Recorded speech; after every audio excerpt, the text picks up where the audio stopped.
Hello everyone, প্রথমেই জানাই শুভ নববর্ষ। নতুন বছর সবাইয়ের অনেক ভালো কাটুক। বড়োদেরকে আমার প্রণাম আর ছোটোদেরকে আমার ভালোবাসা জানিয়ে আজকে ব্লগটা শুরু করছি।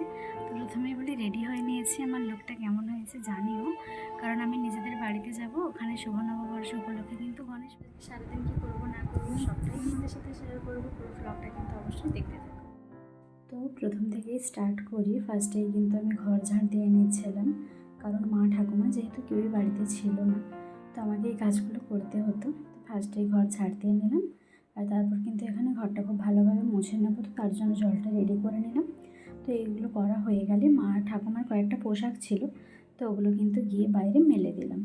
তো বাড়ির সমস্ত কাজ কমপ্লিট হলে আমি এখানে কিন্তু ব্রাশ করে নিই, এবং ব্রাশ করাও হয়ে গেলে বাড়িতে দেখলাম যে ঘরগুলো গোছানো নেই, তো মশারিগুলো ভালোভাবে গুছিয়ে, তো তারপর বেড কভার কাঁথা সব কিছু ভালোভাবে পাট করে কিন্তু রেডি করে দিয়ে আমি স্নান করার জন্য এখানে জামা বের করলাম। তো মা আমাকে নববর্ষের জন্য ড্রেসটা গিফট করেছে, তো কেমন লাগছে জানিও। অ্যান্ড স্নান করা হয়ে গেলে আমি কিন্তু ময়শ্চারাইজ করে নিচ্ছি ফেসটা। আর আমি কিন্তু অনেক দিন পর এভাবে এত কাজ করলাম, মানে রান্নাবান্না ছাড়া আর কি প্রায় কোনো কাজটাই এতদিন করিনি। তো যাই হোক, করে নিলাম। তারপর আমার চুলটা যেহেতু ফ্রিজ হয়ে যায়, তো একটা সিরাম মেখে নিলাম। আর এখানে দেখতেই পাচ্ছ, বাবা যেহেতু নিত্য পুজো করে, তো তার জন্য বাড়ির ঠাকুরকেও ফল দেওয়া হবে। তো ফলগুলো সুন্দরভাবে কেটে বাজার থেকে বাবা নববর্ষ উপলক্ষে ঠাকুরের জন্য মিষ্টি এনেছিল, রেখে দিলাম। আর দেন আমি কিন্তু ঠাকুরকে জল দিয়ে নিচ্ছিলাম। তো ঠাকুরকে একটু ফুল দিয়ে জল দিয়ে এখানে কিন্তু আমি প্রণাম করে নিলাম ঠাকুরকে।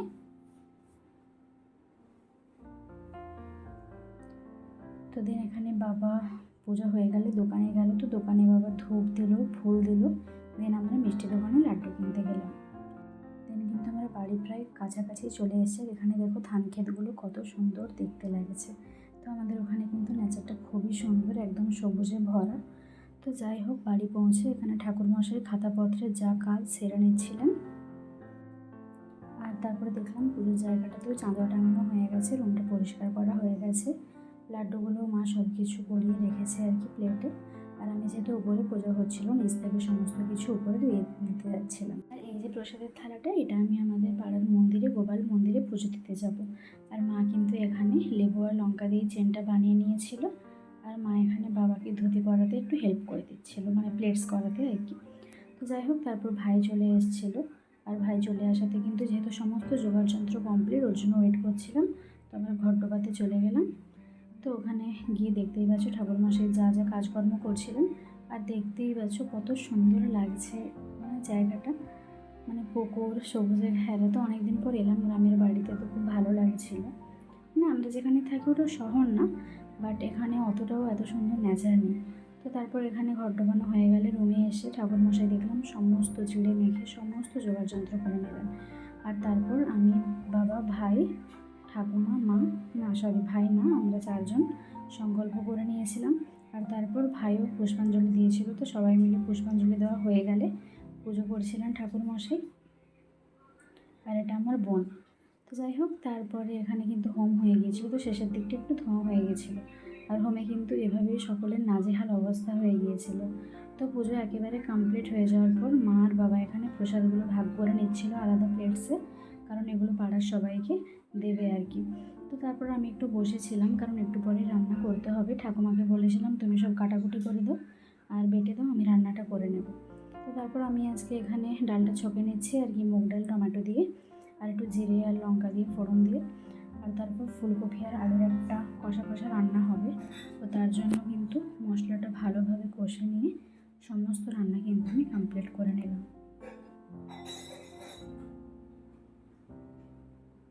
আর আমার কিন্তু প্রচণ্ড গরম লাগছিল, রান্নাবান্না করে তো বসেছিলাম সিঁড়িতে অনেকক্ষণ। মা রে ফোনকে উপরে রেখে দিয়ে পালিয়ে আসছে, উপরেই বাজতেছে তো। বাবা যাও, না না উপরে। এই যে আজকের সিম্পল লাঞ্চ, ফুলকপির তরকারি, ডাল, উচ্ছে সেদ্ধ আর ভেড়ি সেদ্ধ।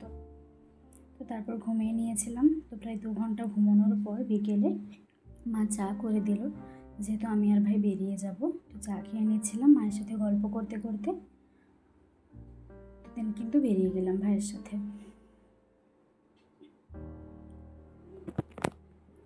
অ্যান্ড প্রায় কাছাকাছি চলেই এসেছি বাড়ির।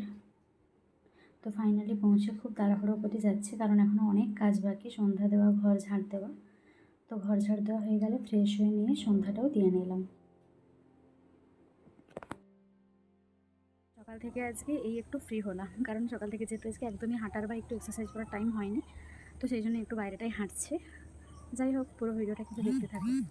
ঠাকুমা কিন্তু আমাদের নিজেদের বাড়িতেই আছে, বাট আমি বাবা ভাই চলে এসেছে, কারণ যেহেতু এখানেও ঠাকুর ঘর আছে, তো সন্ধ্যা দিতে হয়, তো এই জন্য চলে এসছে। আর আমাদের এখানে না, মানে এখন যেখানে থাকি এখানে বিকেলবেলাটা এত সুন্দর বাতাস দেয় না, এই সন্ধ্যেবেলাটা, মানে ঘরে ঢুকতে ইচ্ছেই করে না। তো সেই জন্য আমি এতবেলা একটু হেঁটেও নিচ্ছি, একটু বসে নিচ্ছি। তো প্রায় কিন্তু মোটামুটি কত 15 মিনিট মতো হেঁটেছি, তো আর ভালো লাগছে না অতটা হাঁটতে। তো সকাল থেকে আজকে অনেক মানে খাটাখাটনি হয়েছে আর কি। তো যাই হোক, হাঁটার পর একটুখানি বাইরেটায় বসে থাকবো, তারপরেই কিন্তু রুমে যাবো। আর যেহেতু আজকে সকাল থেকে অনেক প্রসাদ, তারপর অনেক দেরি করে ভাত খেয়েছি, তো যার জন্য সন্ধ্যেবেলাতে খিদেও পাচ্ছে না। আর বাড়ি থেকে অলরেডি চা বিস্কুট খেয়ে এসেছি, মা করে দিয়েছিল। তো যার জন্য একদম রাত্রি ডিনার করবো, তখন তোমাদের সাথে শেয়ার অবশ্যই করবো যে কী ডিনার করলাম। তো বাইরে থেকে এসে কালকে কাকিমার বাড়ি গিয়েছিলাম, কাকিমা অনেক আইসক্রিম দিয়েছিল, তো বসে বসে একটা আইসক্রিম খেয়ে নিলাম। আর ভাবছি যে আবার ডিনারটাও করতে হবে। তো যাই হোক, সব কিছু জোগাড়যন্ত্র করে ডিনারও চাপিয়ে দিলাম। প্রায় আমার সমস্ত কিছু হয়েই এসেছে, মশলাটাও বাটা হয়ে গেছে। তো এখানে পটলের ঝোলও প্রায় রেডি, শুধু জলটা দিয়ে ফোটাতে হবে। আর বাবা রুটি করার জন্য আমি এখানে আটাটাও কিন্তু নিয়ে নিয়েছিলাম।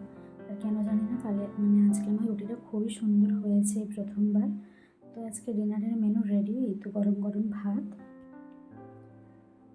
পটলের ঝোল পাতলা করে, আর কিন্তু কুঁদরি ভাজা, আর বাবার জন্য রুটি।